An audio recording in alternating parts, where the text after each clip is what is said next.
জেলা পরিষদে পিরোজপুরে 112টি পুকুর রয়েছেন। আমরা জানি বিগত পতিত স্বৈরাচার আমলে এই বিষয়গুলোকে তারা লুটপাট নিয়েই ব্যস্ত ছিল, এই বিষয়গুলোকে কেউ নজর দেয়নি। আজকে আমরা পিরোজপুর জেলা পরিষদ আমরা মনে করি এই পুকুরগুলো ছিল মানুষের উজু গোসল এবং ব্যবহারের জন্য এবং পানি সরবরাহের জন্য, কিন্তু সেগুলো সব মজা হয়ে গেছে, অর্থাৎ কোনো পুকুর ব্যবহারের উপযোগী নয়।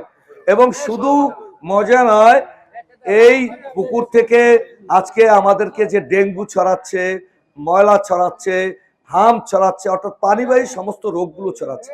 তা আমরা আজকের বিশ্ব পরিবেশ দিবসে মাননীয় প্রধানমন্ত্রী জনাব তারেক রহমানের স্লোগান আমার আঙিনা আমি পরিষ্কার রাখি, আমার আঙিনা আমি পরিষ্কার রাখি, এই স্লোগানকে ধারণ করে আমরা আমাদের সকল পুকুরগুলোকে পরিষ্কার করব।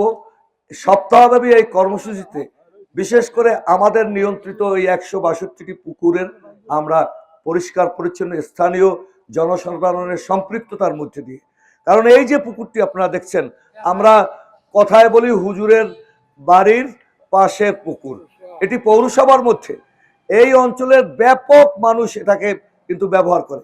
এটির একটি অঞ্চলে আবার ডিপ টিউবওয়েল হয় না, আবার পানি সরবরাহও নাই, পৌরসভার পানি সরবরাহ কিন্তু এই অঞ্চলে আসে না সেইভাবে। তাহলে এখান থেকে পানি নিয়ে পরিষ্কার করে অথবা ব্যবহার উপযোগী করে কিন্তু মানুষ একসময় খেত, কিন্তু সেটি এই 17 বছরে শেষ হয়ে গেছে। তো আমরা সেটা শুরু করতে চাই। আমরা মিডিয়ার মাধ্যমে আপনাদের কাছে এবং উপস্থিত জনতার মাধ্যমে এই কথা বলতে চাই, আপনাকে অংশগ্রহণ করতে হবে, দেশকে বাঁচাতে হলে আপনাকে অংশগ্রহণ করতে হবে। শহীদ রাষ্ট্রপতি জিয়াউর রহমানের সেই 4 হাতে কাজ, অর্থাৎ মায়ের দুহাত, পুরুষের দুহাত, এই 4 হাত মিলে যদি আমরা কাজ করি, দেশটা উন্নয়ন হবে, শান্তি হবে, সমৃদ্ধি হবে। আমরা যে 31 দফা দিয়েছি, এই 31 দফার আলোকেই এগুলো করছি আমরা।